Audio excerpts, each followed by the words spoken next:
Yo, check this out, y'all. I never thought I would see the day. It says music and entertainment mogul Sean Diddy Combs is continuing to not only talk the talk but walk the walk.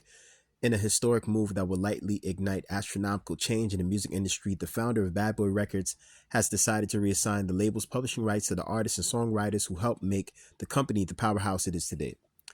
All right, so I don't know if you guys remember, but about, I want to say a day ago or 2 days ago, it was brought to our attention via Cameron that Mace got his publishing rights back, right?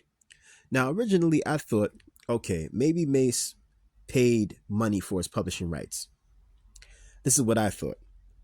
But no, it turns out that Puff is giving back money to everybody. I'm talking about anybody that ever worked with him, whether it's 112, Danny D. Kane, Faith Evans, Loon, Black Rob, may he rest in peace, the estate of Notorious B.I.G., and the list goes on and on and on. Now, look at this. It says, since its inception, the music industry has always had a certain way of doing things in regard to making its earnings. As many know, record companies usually keep the publishing rights of songs made by artists signed to them. However, even though this has been common practice, it's been criticized over the years because of the imbalance it can potentially create, as the record labels reap the huge financial benefits from the artist's work. Now, look, that's just the way that it is, right? Over the last 20 years, you guys have been getting upset with Diddy and been like, yo, he's taking their publishing. No. What happened was that you had young people that came from the street that were raw, that had talent, didn't have any lawyers, and they signed a messed up contract. But this is not just Puff. This is everyone in the record business. That's just how it is. Now look at this. It says, when Combs launched Bad Boy Records in 1993, he followed the same format. But as time passed on, so did his perspective on the matter. When he signed the Notorious B.I.G., the now mogul paid the star out of his own pockets because of how much he believed in him, and also paid Biggie a portion of his publishing rights. Now Combs is taking things a major step forward. Companies have reached out to the founder, offering him hundreds of millions of dollars to purchase Bad Boy Records publishing. However, instead of accepting these proposals, he's decided to reassign them to their respective artists. Bad Boy stars such as Faith Evans, Mace, The Lox, 112, as well as Biggie's estate, and more are among the artists and writers who now own their publishing from the label. All right, so let me go on to say this, right? And I want to be very clear when I say this.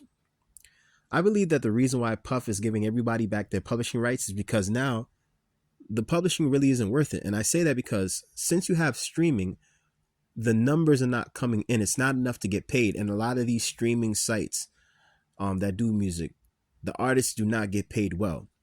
So what I think is going to happen is that most of these artists, they're going to have their publishing, but they're going to sell it to a company so that their music can live on, right? When you sell your music, right, you want your music to live. Like, what is the point of having your publishing if it can't do anything for you? Now, if by chance somebody wanted to sample your work, you can make a little bit of money off that, but that's just one particular song. What about your whole catalog? You know, and I wondered, why did Darkchild sell his publishing, and Tina Turner? But then I realized it. With all these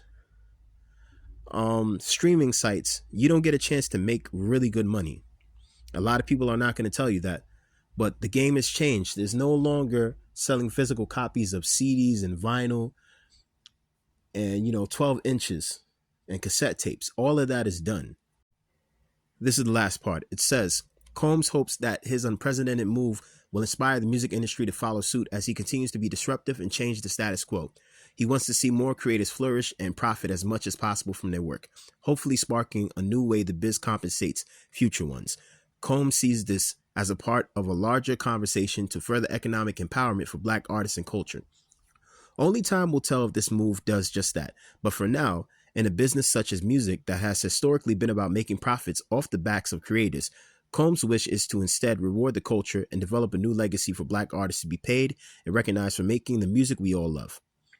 I think that's amazing. That's great. But to be honest with you, just like I said a little while ago, the music does not have any value. I'm not saying that the music isn't good. That's not what I'm saying. I'm saying when it comes to the publishing, due to the streaming sites are not paying the artists what they want. You know what I mean? Like I said, no more are the physical copies. Everything is digital, and digital messed up things for a lot of the old school artists. Um, and here's the thing, right? Diddy could have decided to sell all of the publishing rights to Warner. And the reason why I say that, or Arista, right? Because back in the day, a lot of the music for Bad Boy was either distributed by Arista Records or Rhino Records, right? Which is um which is distributed by Warner, you know. But anyway, I want to know what you guys think. Do you guys think that this was a great move? Leave your thoughts in the comment section below. Peace.